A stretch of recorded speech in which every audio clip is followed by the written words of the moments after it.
नमस्कार, public interest में आपका स्वागत है। मैं हूं जगविंदर पटियाल। आज लोकसभा में केंद्र सरकार ने पब्लिक एग्जामिनेशन बिल 2024 पेश कर दिया। बिल का मकसद है बोर्ड से लेकर प्रतियोगी परीक्षाओं के पेपर लीक ना हो, नकल माफिया पर लगाम लगे, उन्हें सख्त सजा मिले। सवाल है, क्या 1 करोड़ जुर्माना लगाने से पेपर लीक होना बंद हो जाएगा?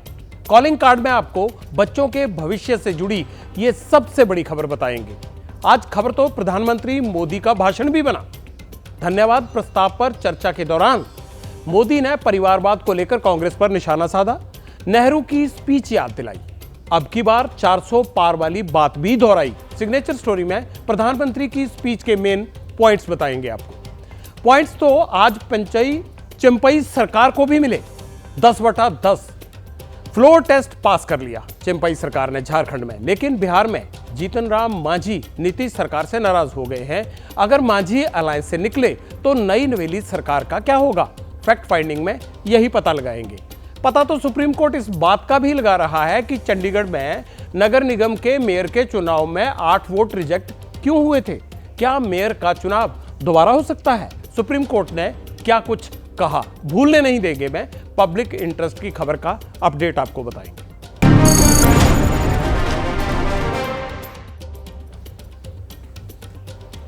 आज सबसे पहले उन लाखों करोड़ों युवाओं की बात करनी है आपसे जो कॉम्पिटिटिव एग्जाम्स की तैयारी कर रहे हैं।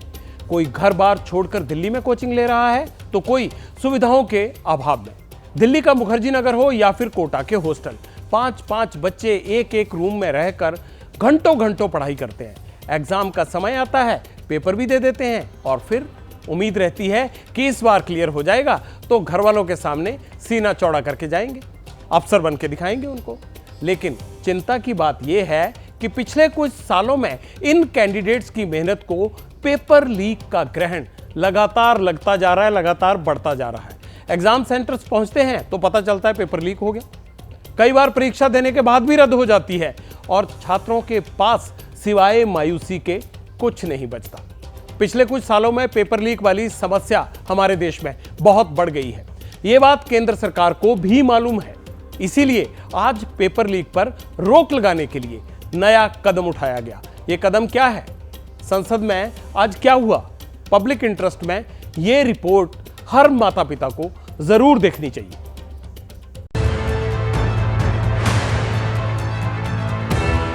Leave to introduce the Public Examinations Prevention of Unfair Means Bill 2024 लोक परीक्षा अनुचित साधन का निवारण विधेयक।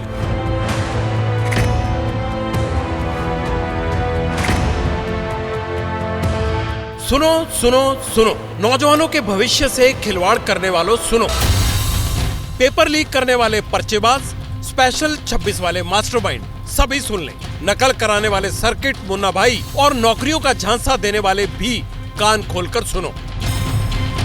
पब्लिक इंटरेस्ट में मौखिक बुनियादी इसलिए है क्योंकि वादों और दावों के मुताबिक केंद्र सरकार ने लिखित में व्यवस्था टाइट कर दी है। लोकसभा में एक बिल पेश हुआ है, नाम है पब्लिक एग्जामिनेशन बिल 2024 लोक परीक्षा अनुचित साधन का निवारण विधेयक 2024। नाम से ही पता चल गया होगा कि सरकार का इरादा है क्या। मतलब यह है कि अब अगर सरकारी परीक्षाओं में नकल कराई, पेपर लीक करवाया, फर्जी वेबसाइट बनाकर नौजवानों से ठगी की, पैसे लूटे, तो फिर बच नहीं पाएंगे। विशेष तौर से ग्रामीण क्षेत्र में शिक्षा जो है व्यवस्था को एक प्रकार से लकवा सा मारा हुआ है। तो परीक्षाओं में शुद्धता बनाए रखने के, परीक्षाओं में पवित्रता बनाए रखने के लिए यह आवश्यकता है इस समय कि इस समय एक कठोरतम कानून बनना चाहिए। मैं तो कह रहा हूं कि शिक्षा समग्र विकास की आधारशिला है, इसलिए इससे और ज्यादा भी सजा का प्रावधान किया जाता है तो मैं स्वागत करता हूं।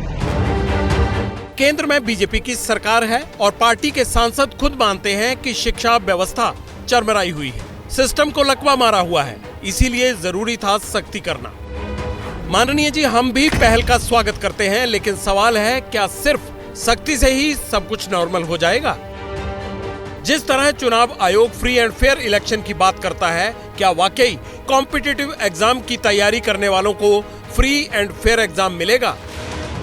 जो दिन रात मेहनत करते हैं, उनकी इस बिल पर क्या राय है? एजुकेशन सिस्टम ऐसा हो गया है कि आपके मार्क्स मैटर भी नहीं करते, आपको चिट्स मिलती हैं। एंड मैंने रियल लाइफ में, आई एम फ्रॉम यूपी, मैंने देखे हैं ऐसे एग्जांपल्स। ये जो रिफॉर्म है ये एक बेसिकली एक रेडिकल चेंज है, लेकिन ज़रूरी चेंज है। इतनी मेहनत करते हैं उसके बाद एग्जाम चीटिंग की वजह से कैंसिल हो जाते हैं, और जो पकड़े जा रहे हैं, जो भी हो रहा है, उनके साथ होना ज़रूरी है। देश में जो भी गलत काम होते हैं सबके लिए कुछ न कुछ प्रावधान होते हैं, बट सबसे बड़ी चीज़ होती है उसको एग्जीक्यूट करना।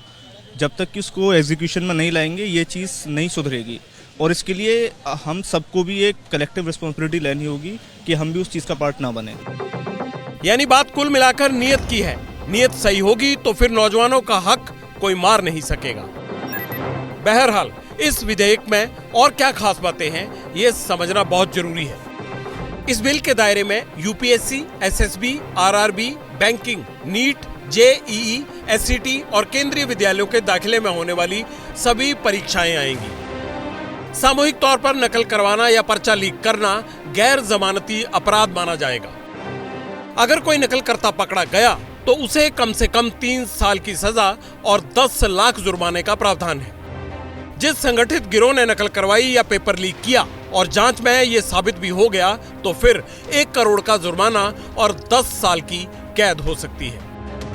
बिल में एक जांच समिति बनाने का भी प्रस्ताव है जो कंप्यूटर के जरिए एग्जाम प्रोसेस को और ज्यादा सिक्योर बनाने की सिफारिशें देगी। गरीब तबके के लोग मेहनत करके पढ़ाई करते थे, लेकिन कोई भी पेपर आउट हो जाता था तो जो कुछ लोग पैसा दे करके नौकरी पा लेते थे। इस कानून से आने से हर नौजवान जो मेहनत करता है उसे नौकरी मिलने का एक आसार होगा। यह विधेयक इसलिए योग्य है क्योंकि इससे शिक्षा का व्यापारीकरण बंद होगा। इससे जो है हमारी शिक्षा व्यवस्था सुधरेगी और नकल माफियाओं पर लगाम कसेगा। अच्छी बात है, नकल पर रोक लगनी ही चाहिए, लेकिन ये देश मेरा रंगरेज है बाबू, यहाँ घाट घाट पर जादू घटता है। साहब, कानून लागू करवाना अपने आप में एक चैलेंज है। जैसे ही लोकसभा में बिल पेश हुआ उसी दौरान मध्य प्रदेश में 10वीं के हिंदी वाले पेपर लीक होने की खबर आ गई। आज ही बोर्ड का एग्जाम शुरू हुआ और आज ही बच्चों के व्हाट्सएप और टेलीग्राम पर पेपर सर्कुलेट हो गया। जिला शिक्षा अधिकारी के पास भी ये पर्चा आ गया कि इंदौर जिले में प्रश्न पत्र आउट की कोई घटना नहीं पाई गई है, और ये सब कुछ तत्व हैं जो बच्चों को विचलित करने के लिए या लोगों में किसी शासकीय तंत्र की बदनामी के लिए इस तरह की खबरें मीडिया में प्रसारित करते रहते हैं। इस बिल में कुछ और प्रावधान हैं जो नोट करने वाले हैं। अगर पेपर लीक हुआ तो फिर जांच डीएसपी या फिर एसीपी स्तर का अधिकारी ही करेगा। केंद्र सरकार को यह अधिकार रहेगा कि मामले की जांच सीबीआई से वो करवा सकती है। सवाल है, इसकी जरूरत आखिर पड़ी क्यों? पिछले साल अगर हम कहें तो अलग अलग राज्यों में कम से कम 70 पेपर लीक हुए। गौर कीजिएगा, 70 पेपर। इसकी वजह से तैयारी करने वाले 1.5 करोड़ छात्रों पर असर पड़ा। राजस्थान में 2011 से लेकर 2022 तक 26 पेपर लीक हुए। अकेले गहलोत सरकार के कार्यकाल में 14 बार पेपर कैंसिल करने पड़े। राजस्थान में तो ये चुनावी मुद्दा भी बन गया था। 2019 के बाद हर साल औसतन 3 पेपर वहां लीक हुए। यूपी में योगी सरकार के दौरान 2017 से लेकर 2022 तक 8 बार पेपर लीक हुए। इसमें online recruitment test, UP TET, PET, BEd, joint entrance examination और 12वीं की भी परीक्षा के पेपर शामिल हैं। इसी तरह पिछले कुछ सालों में गुजरात में 14 बार, पश्चिम बंगाल में 10 बार, बिहार में 6 बार अलग अलग पेपर लीक हुए। यानी इतिहास काफी लंबा है। एक आंकड़ा कहता है कि हर साल 3 करोड़ छात्र अलग अलग कॉम्पिटिटिव एग्जाम्स की तैयारी करते हैं। रोजगार से पेपर जुड़े होते हैं और एक बच्चे की साल भर की पढ़ाई लिखाई, ट्यूशन वगैरह पर खर्च कितना आता है? करीब 2 लाख रुपए। सोचिए, अगर पेपर कैंसिल हो गए तो साल तो बर्बाद होता ही है, लाखों करोड़ों रुपए भी बट्टे खाते में चले जाते हैं।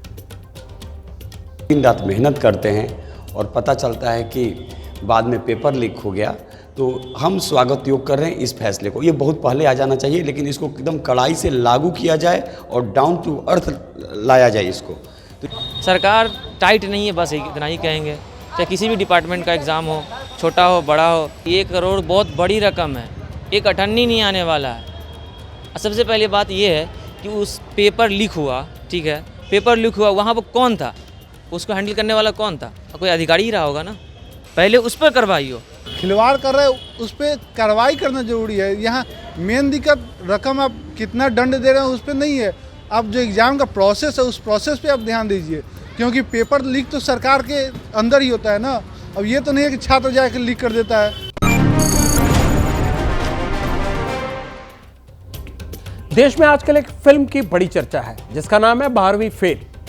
कहानी रोजगार की तलाश में मेहनत की संघर्ष की है, हर सीमा को पार करने वाले युवक के लिए भी है जो एक गांव से निकलता है और शहर में आटे की चक्की में काम करते हुए आईपीएस बन जाता है। लेकिन ऐसे ही मेहनतकश युवाओं के सपने नकल माफिया कत्ल कर देता है। पैसे के दम पर अयोग्य कुर्सी पा जाते हैं और योग्य इंतजार करते रह जाते हैं। अब अगर सरकार का कानून सही निशाने पर बैठता है तो मेहनत करके नौकरी पाने वाले के लिए एक और सुबह आएगी। हमारा कहना सिर्फ यही है, कानून बनाइए साहब, लेकिन कागज पर नहीं, इसे उतनी ही शिद्दत से लागू भी करवाइए। और अगर लागू करने में कोई ढिलाई रही तो फिर पेपर लीक वाली खबरें पब्लिक इंटरेस्ट की सुर्खियां बनती ही रहेंगी। सुर्खियों में तो आज प्रधानमंत्री नरेंद्र मोदी की स्पीच भी रही। प्रधानमंत्री ने संसद के अंदर से ही लोकसभा चुनाव के लिए बीजेपी का स्कोरबोर्ड बता दिया। कह दिया कि बीजेपी अब की बार 370 पार और एनडीए 400 पार। लेकिन बात सिर्फ इतनी सी नहीं है। इस बार धन्यवाद प्रस्ताव पर चर्चा के दौरान मोदी ने कांग्रेस पर गिन गिन कर हमले किए, पंडित नेहरू से लेकर इंदिरा गांधी तक, और अब गांधी परिवार को अलग अलग मुद्दों पर घेरा, जैसे परिवारवाद, कश्मीर, महंगाई, हिंदुस्तान की जनता को अपमानित करने, इन तमाम चीजों को लेकर सीधे हमले किए। पुरानी कांग्रेस सरकारों पर कई इल्जाम भी लगाए। प्रधानमंत्री ने क्या क्या कहा? कई दशकों तक कांग्रेस अब विपक्ष में ही बैठेगी, विपक्ष अपनी जिम्मेदारी निभाने में विफल रहा। मोदी ने कहा कांग्रेस पार्टी की सुस्त रफ्तार का कोई मुकाबला नहीं, इन्होंने देश के सामर्थ्य पर कभी भरोसा ही नहीं किया। प्रधानमंत्री ने यह भी कहा कि हम उस परिवारवाद की चर्चा करते हैं जो परिवार पार्टी चलाता है। राजनाथ सिंह और अमित शाह इनकी कोई राजनीतिक पार्टी नहीं है। किसी परिवार ने अपने बलबूते पर तरक्की की तो किसी ने अपनी काबिलियत पर, तो हम उसका विरोध करने लग जाते हैं। सोनिया गांधी के राज्यसभा से चुनाव लड़ने की खबर पर तंज भी कसा। मोदी ने क्या कहा? प्रधानमंत्री ने कहा कई लोग सीट बदलने की तैयारी में हैं और कुछ तो राज्यसभा भी जाने वाले हैं। पीएम मोदी ने राहुल गांधी पर अटैक किया। लोकसभा में कहा एक प्रोडक्ट को लॉन्च करने के चक्कर में दुकान में ताला लगने की नौबत आ गई है। आखिर में मोदी ने कहा कि उनके तीसरे टर्म में भारत दुनिया की तीसरी बड़ी आर्थिक ताकत बनेगा। पूरी स्पीच 1.5 घंटे से ज्यादा की थी, लेकिन नेहरू और वंशवाद के नाम पर उनके 2 बयान खूब चर्चा में बने रहे।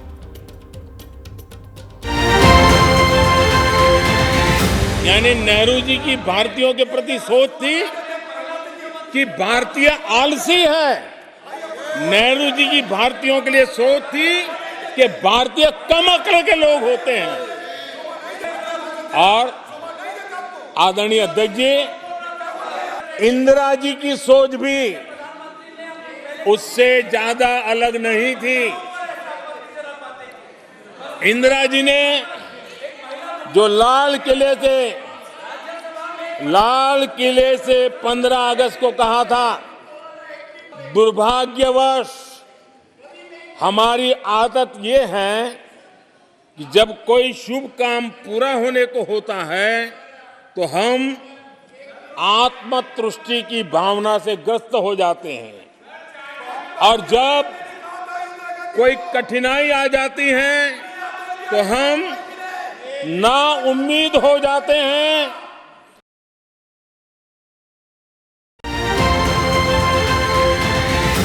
अगर किसी परिवार में अपने बलबूते पर जन समर्थन से एक से अधिक अनेक लोग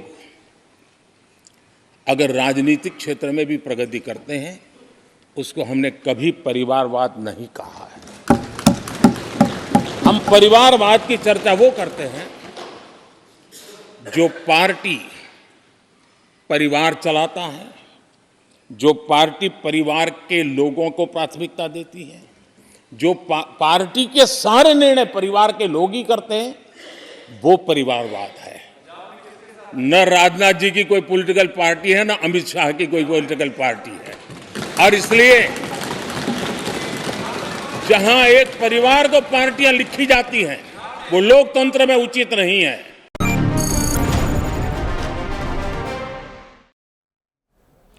पीएम मोदी का भाषण भले ही संसद में था, लेकिन पॉलिटिकल एक्सपर्ट्स इसे बीजेपी के चुनावी कैंपेन से जोड़कर देखने लगे हैं। कह रहे हैं जनता के बीच मोदी अब इसी तेवर और कलेवर के साथ जाएंगे, एग्रेसिव अंदाज में गांधी परिवार को घेरेंगे। लेकिन राहुल गांधी भी रोजगार और महंगाई के इशू पर मोदी सरकार से कई सवाल पूछ रहे हैं। राहुल की न्याय यात्रा झारखंड में है। आज उन्होंने उन मजदूर भाइयों की फोटो पोस्ट की जो साइकिल पर 200 किलोमीटर दूर कोयला लेकर जाते हैं। रोज 30-40 किलोमीटर की यात्रा करते हैं वो। राहुल ने खुद साइकिल चलाने की कोशिश की और कहा बिना इनके साथ चले, बिना इनके भार को महसूस किए, इनकी मुसीबतों को समझा नहीं जा सकता। राहुल अपने लेवल पर कोशिश तो कर रहे हैं, लेकिन उन्हें और कांग्रेस के रणनीतिकारों को यह समझना होगा कि अभी तक इंडिया अलायंस जमीन पर उस तरह सक्रिय नहीं हुआ है जैसा शुरुआत में दिखा था। कांग्रेस की रीजनल पार्टीज एक दूसरे को आंखों देखे सुहा नहीं रहे हैं, मनमाफिक सीट देने को तैयार नहीं है कांग्रेस उनको, यानी दिक्कतें खत्म नहीं हो रही। और ये सारे संकेत बीजेपी को चुनाव में फिलहाल फेवर करते हैं। बाकी आगे क्या होगा ये तो आप लोग यानी जनता ही तय करेगी ना।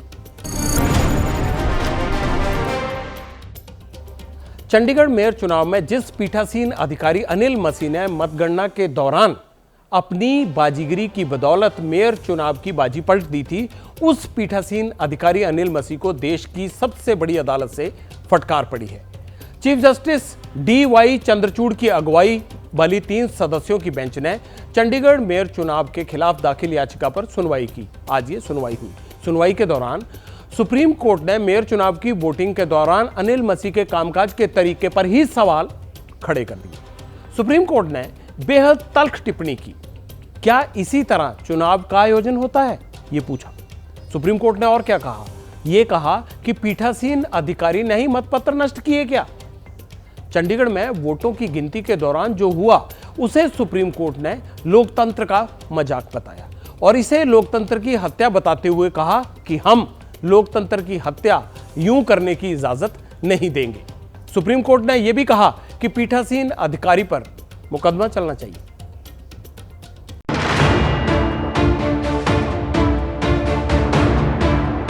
देखिए, सबसे पहले तो हम ऑनरेबल सुप्रीम कोर्ट का धन्यवाद करते हैं कि लोकशाही को बचाने के लिए, लोगों के फतवे को बचाने के लिए आज उन्होंने एक अहम टिप्पणियां भी की और डायरेक्शन भी जारी की। सुप्रीम कोर्ट को ये लगा कि जो प्रिजाइडिंग ऑफिसर है वो खुद बैलेट पेपर के ऊपर अपने पेन के साथ निशान लगाकर बैलेट पेपर को डिफेस कर रहा है और ऐसे ही बैलेट पेपर को बाद में रिजेक्ट करके जो जीता हुआ कैंडिडेट था 20 वोट के साथ, उसको सिर्फ 12 वोट देकर उसको हरा दिया गया है। ऐसे व्यक्ति के खिलाफ तो मुकदमा दर्ज होना चाहिए।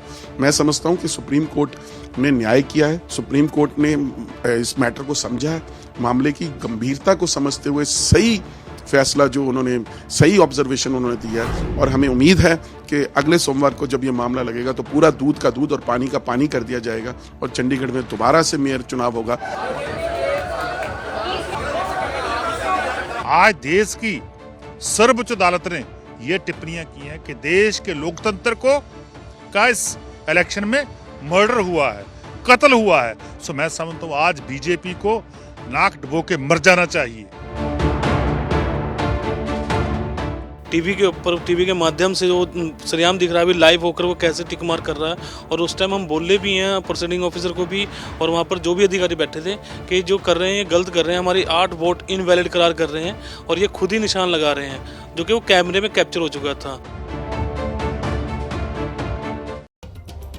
30 जनवरी को हुआ क्या था? उसी दिन हुआ था मेयर का चुनाव। असल में वोटों की गिनती के बाद रिटर्निंग अफसर अनिल मसीह ने बीजेपी के प्रत्याशी मनोज सोनकर को मेयर पद पर विजयी घोषित कर दिया था। लेकिन आज इस मामले की सुनवाई के दौरान सुप्रीम कोर्ट ने चंडीगढ़ के नए मेयर मनोज सोनकर के कामकाज पर रोक लगा दी। इसके अलावा कोर्ट ने 7 फरवरी को होने वाली चंडीगढ़ नगर निगम की बैठक पर भी रोक लगा दी है और अगली सुनवाई में मेयर चुनाव के पीठासीन अधिकारी अनिल मसीह को कोर्ट में सामने पेश रहने के लिए कहा गया है।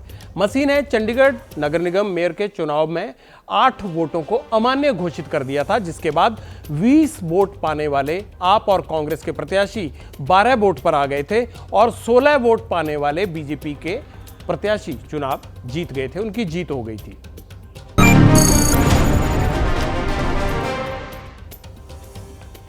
मेयर चुनाव में जो कुछ हुआ वो पूरे देश ने 30 जनवरी को वीडियो कैमरे के जरिए देख लिया था। आज सुप्रीम कोर्ट भी उसी वीडियो को देखने के बाद क्या कहा, जिसमें साफ नजर आ रहा था कि जिस अफसर पर ईमानदारी से चुनाव करवाने का जिम्मा है, उसने कैमरों के सामने निष्पक्ष चुनावी प्रक्रिया को ताक पर रखा। इसीलिए सुप्रीम कोर्ट ने रिटर्निंग अफसर की इस हरकत के लिए लोकतंत्र की हत्या जैसे सख्त शब्दों का इस्तेमाल किया। अगली सुनवाई 12 फरवरी को होनी है, यानी 6-7 दिन बाद। पब्लिक इंटरेस्ट में वो हर अपडेट हम सबसे पहले आपको दिखाएंगे। वैसे टेंशन तो बिहार की सियासत में भी खत्म नहीं हो रही है। नीतीश सरकार में सहयोगी जीतन राम मांझी 9 दिन में ही एक बार फिर नीतीश कुमार से नाराज हो गए। बदलते सियासी समीकरणों को देखते हुए जीतन राम मांझी का भी मिजाज बदल रहा है। बिहार सरकार में जीतन राम मांझी की इंपॉर्टेंस क्या है, यह भी बताना बड़ा जरूरी है। वो जीतन राम मांझी अपने बेटे और अपनी पार्टी की जगह जो उनको दी गई है विभागों में बंटवारे में, उसको लेकर नीतीश कुमार से खुश नहीं है। नाराजगी इस कदर है कि जीतन राम मांझी ने नीतीश को महागठबंधन से मिला पिछला ऑफर भी याद दिलाया, वो भी तब जब अगले हफ्ते बिहार में नई सरकार का फ्लोर टेस्ट होने वाला है। नीतीश कुमार सत्यनिष्ठा से प्रतिज्ञान करता हूँ। आज हम नीतीश कुमार के साथ भी है, आज हम नरेंद्र भाई मोदी जी के साथ भी है, लेकिन अपन हक ला हम लड़ावे। अभी खेल बाकी है।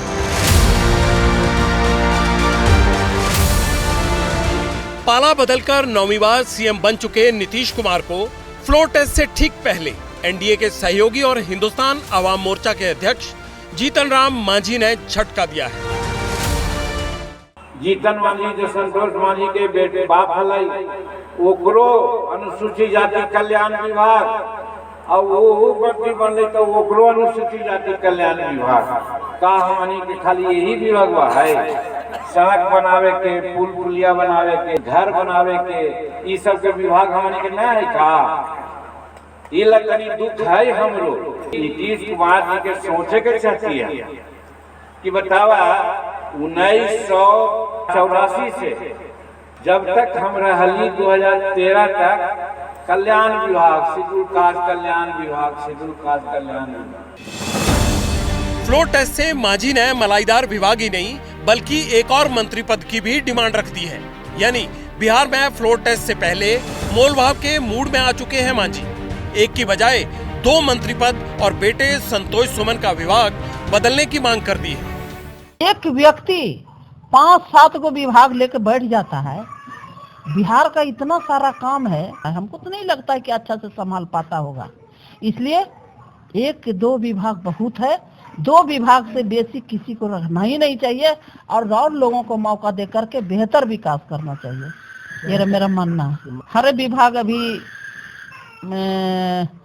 पूरा विस्तार नहीं हुआ है विभागों का, हो सकता है महिलाओं का दूसरा नंबर आवे।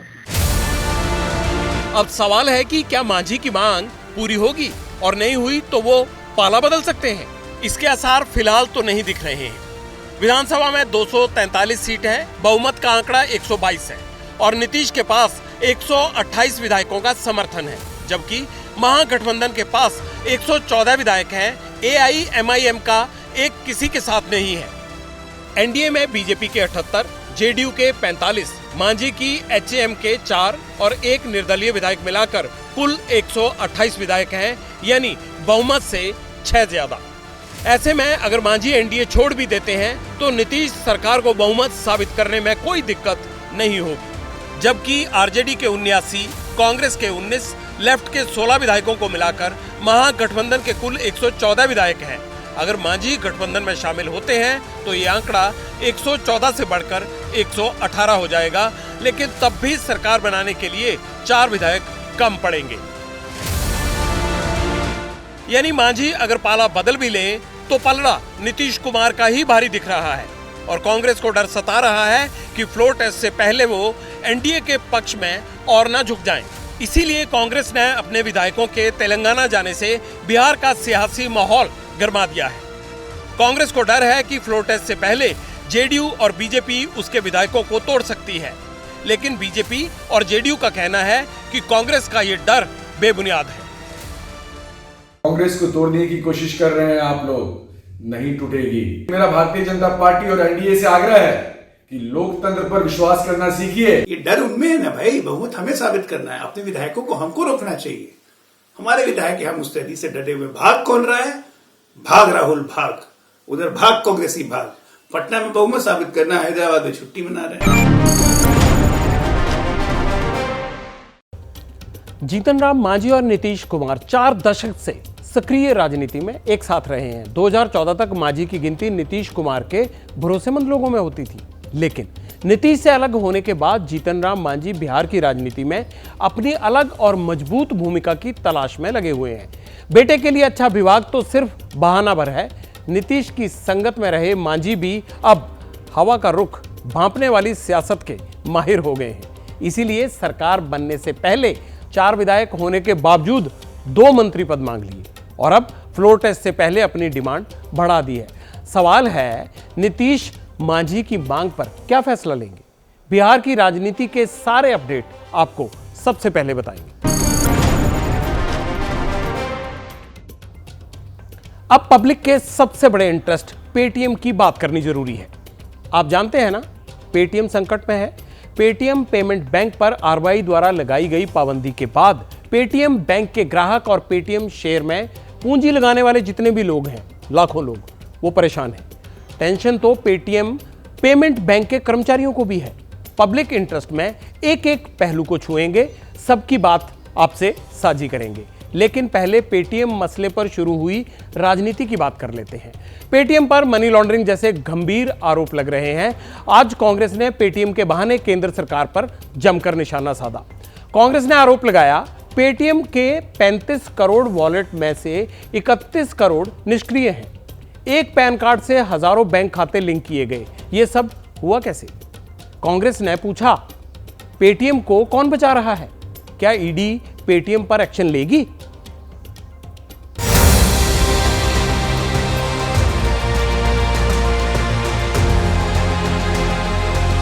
कि जिस कंपनी पर मनी लॉन्ड्रिंग जैसे गहन आरोप इस देश के banking regulator reserve bank of India ने लगाए हैं, पेटीएम को कौन बचा रहा है? 2017 से ही अनियमितताएं शुरू हो गई थी। 7 साल तक इतनी लंबी ढील क्यों दी गई? कांग्रेस के प्रधानमंत्री लाल किले से कहते थे कि देश तो महंगाई से में फंसा हुआ है। हम एक संकल्प ले रहे हैं, एक ऐसे भारत का संकल्प ले रहे हैं कि जो अगले तीसरे कार्यकाल में दुनिया की तीसरी अर्थव्यवस्था है।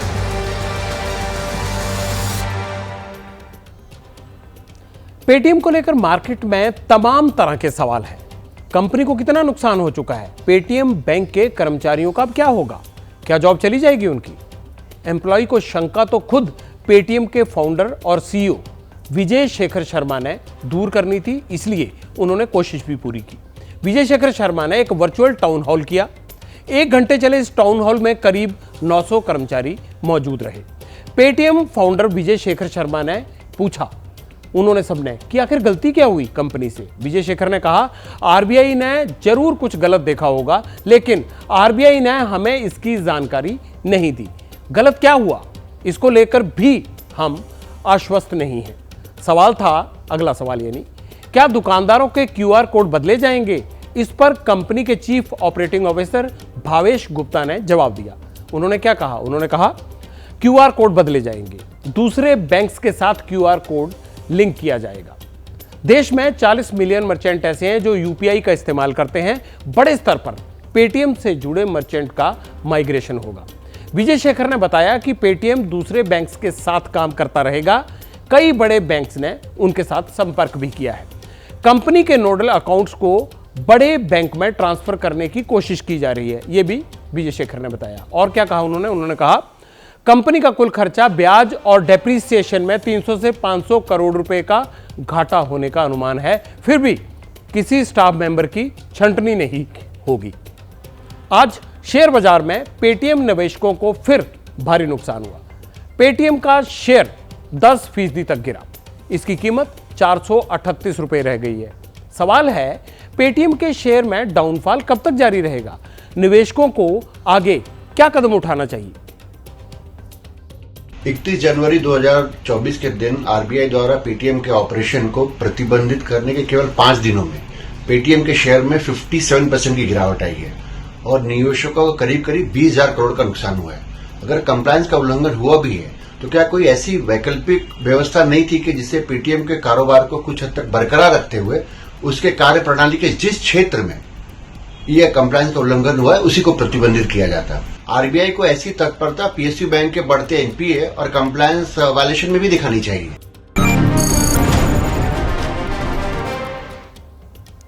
वैसे पेटीएम का मार्केट कैपिटल अब 27,850 करोड़ रुपए का रह गया है। दूसरी तरफ कंपनी ने मनी लॉन्ड्रिंग को लेकर ईडी की जांच वाली खबरों को खारिज कर दिया है। कंपनी का साफ कहना है सभी समस्याओं का हल निकाल लिया जाएगा, लेकिन टाइम कितना लगेगा कोई इस बारे में नहीं जानता। वैसे जानता तो कोई पाकिस्तान को भी नहीं कि उसकी खुफिया एजेंसी आईएसआई का एजेंट भारत में रंगे हाथों धरा गया है। ये उनको खबर ही नहीं होगी। यूपी एटीएस ने मेरठ से सतेंद्र सिवान नाम के शख्स को गिरफ्तार किया है। इल्जाम पाकिस्तान के लिए जासूसी करने के लगे हैं उन पर। हैरानी की बात क्या है? हैरानी की बात यह है कि पकड़ा गया शख्स मॉस्को में इंडियन एम्बेसी में तैनात है। आखिर सतेंद्र सिवान कैसे आईएसआई के संपर्क में आया और देश की कितनी खुफिया जानकारी उसने पाकिस्तान या आईएसआई के हैंडलर तक पहुंचाई?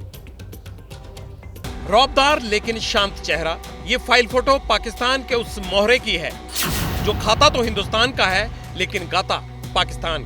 पहले इसका परिचय बताते हैं, फिर इसके गुनाहों की फाइल खोलेंगे। नाम सतेंद्र सिवान, पेशा विदेश मंत्रालय में एमटीएस यानी मल्टीटास्किंग स्टाफ, पोस्टिंग भारतीय दूतावास मॉस्को। इल्जाम पाकिस्तान की खुफिया एजेंसी आईएसआई का एजेंट होना। सतेंद्र का हाव भाव भले ही किसी आम लड़के जैसा है, लेकिन दिल्ली से करीब 4,326 किलोमीटर दूर मॉस्को में बैठकर इसने देश के खिलाफ जो साजिश रची उसकी कड़ियां यूपी एटीएस जोड़ रही है। साल 2021 से सतेंद्र मॉस्को के इंडियन एम्बेसी में इंडियन बेस्ड सिक्योरिटी असिस्टेंट के पद पर तैनात था।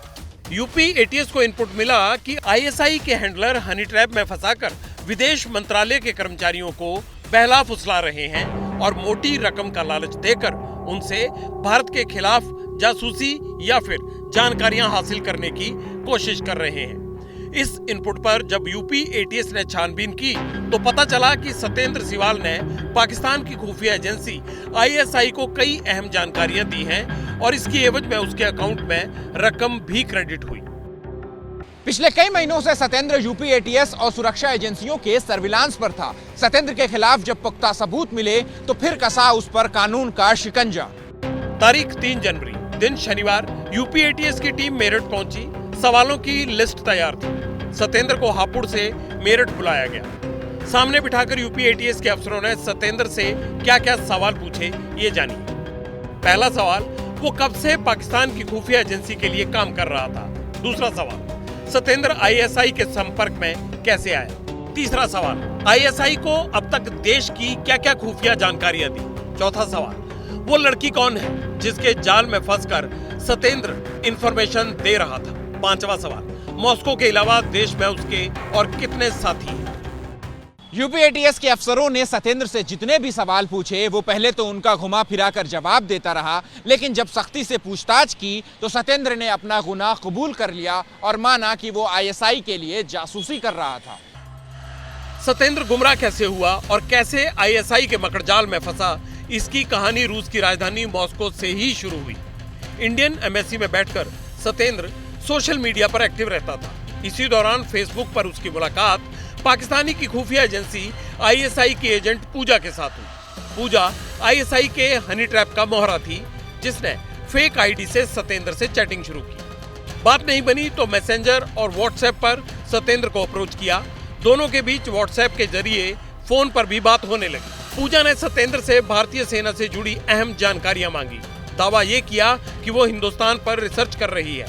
सतेंद्र ने भारतीय सेना की कई जानकारियां ISI को लीक कर दी, भले ही उसे इसका पता नहीं था कि पूजा ISI की एजेंट है। ISI के हनी ट्रैप में फंसा सतेंद्र सिवान यूपी के हापुड़ का रहने वाला है। ये देहात थाना इलाके का श्याम नगर है। यहीं सतेंद्र अपने परिवार के साथ रहता है। वो आखिरी बार कब गांव आया था और उसका चाल चलन कैसा था, इसकी पड़ताल करने हम सतेंद्र के रिश्तेदार के घर पहुंचे। ये सतेंद्र की चाची बबीता है। भतीजे की गिरफ्तारी के बारे में इनका क्या कहना है? बहुत अच्छा लड़का है। अपना पढ़ाई और साला कभी किसी से गांव में कोई लड़ाई झगड़ा फरार कुछ नहीं है। बस अब पहली तारीख 28 तारीख को आया। उसकी मासी की लड़की की शादी थी। उसकी मम्मी है, पापा है, एक भाई है, 2 बहनें हैं, उनकी शादी होगी। गांव में सन्नाटा पसरा है। सतेंद्र का परिवार गांव छोड़ चुका है। जो कैमरे पर आए वो ये सुनकर हैरान है कि सतेंद्र पर देशद्रोह जैसा इल्जाम लगा है। भैया ये सिर्फ राम राम से फालतू बात नहीं करता किसी से। पढ़ाई लड़का तो ठीक है, पता नहीं कभी भी बात नहीं करी। नाम पे खैर वहाँ गया है, पर राम राम से फालतू बात नहीं है। सतेंद्र सिवान का गांव वालों से कम ही वास्ता था। ये UP ATS का बयान है, जिसमें कहा गया है कि सतेंद्र के पास से सुरक्षा एजेंसियों के 2 मोबाइल, आधार कार्ड, 600 रुपए नगद और संदिग्ध दस्तावेज बरामद किए गए हैं। इस नेटवर्क में और कोई जुड़ा था या नहीं, इसकी पड़ताल UP ATS कर रही है।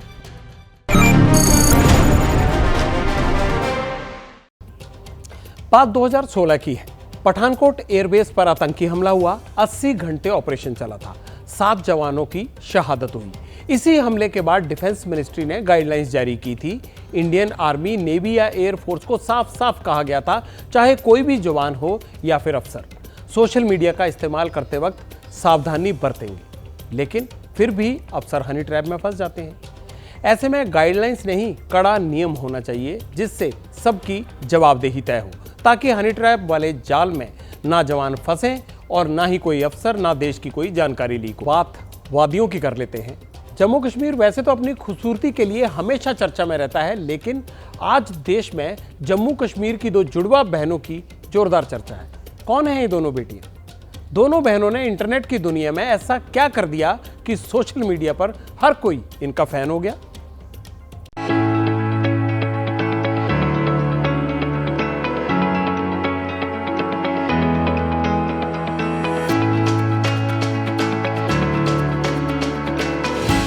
श्रीनगर से करीब 100 किलोमीटर दूर जम्मू कश्मीर के कोकेनराग इलाके की जुड़वा बहनें जैवा और जैनब ने ब्लॉगिंग शुरू की तो इंटरनेट पर तहलका मच गया। अस्सलाम वालेकुम गाइस, तो आप देख सकते हैं फाइनली बर्फ गिर गई है। नर्सरी क्लास में पढ़ने वाली दोनों बहनें अभी महज 6 साल की हैं, लेकिन बोलने का तरीका ऐसा कि हर सुनने वाला इनका कायल हो जाए। हमने दुआ किया अल्लाह ताला से कि बर्फ गिरा दो, और बर्फ गिर गई। जैवा और जैनब का वीडियो वायरल होने के बाद पब्लिक इंटरेस्ट की टीम उनकी तलाश में कोकेनराग पहुंची। दोनों जुड़वा बहनों ने हमारी टीम के साथ खूब मस्ती की। स्नो बहुत ठंडी है, हमें स्नोमैन बनाया है, हम स्नो में एंजॉय कर रहे हैं, बहुत ज्यादा एंजॉय कर रहे हैं। अच्छे से अच्छे ब्लॉगर को जैवा और जैनब इंटरनेट पर मात दे रही हैं। दोनों बहनों का सपना है कि प्रधानमंत्री नरेंद्र मोदी कश्मीर आएं और फिर उन दोनों बहनों से मुलाकात करें। तो हम मोदी जी का अपने कश्मीर में वेलकम करना चाहते हैं। दोनों बहनों का वीडियो इंटरनेट पर धूम मचा रहा है। लाखों लोग इस वीडियो को देख चुके हैं। जैवा जैनब चाहती हैं कि ज्यादा से ज्यादा लोग कश्मीर आएं और बर्फबारी का लुत्फ उठाएं। ABP न्यूज़ आपको रखे आगे। देखिए देश की बेटियां। पब्लिक इंटरेस्ट में अब बारी आपके कमेंट्स की है। देखते हैं जल्दी कि आपने क्या लिखा है हमारी शुक्रवार की खबरों पर। मैग सेल्फी नाम से लिखती हैं, आई थिंक इस पर कुछ एक्शन लेना चाहिए। शी डिड रॉन्ग, ये पूनम पांडे वाली जो मौत की खबर थी उस पर कमेंट्स आया है। आगे रजाक पठान कहते हैं सरकार मान ले अब की बार 2024 चुनाव बैलेट पेपर से कर ले, सरकार को क्या डर है। ये जो पूरा सुप्रीम कोर्ट में मैटर चल रहा है वो भी खबर हमने मेयर वाली दिखाई थी, उस पर ये कमेंट किया गया है। अब वक्त हो गया मेरे जाने का और मेरी सहयोगी शिरीन खबरों का सिलसिला आगे बढ़ाएंगी। कल रात पब्लिक इंटरेस्ट में फिर 9 बजे होगी आपसे मुलाकात। तब तक के लिए शुभ रात्रि।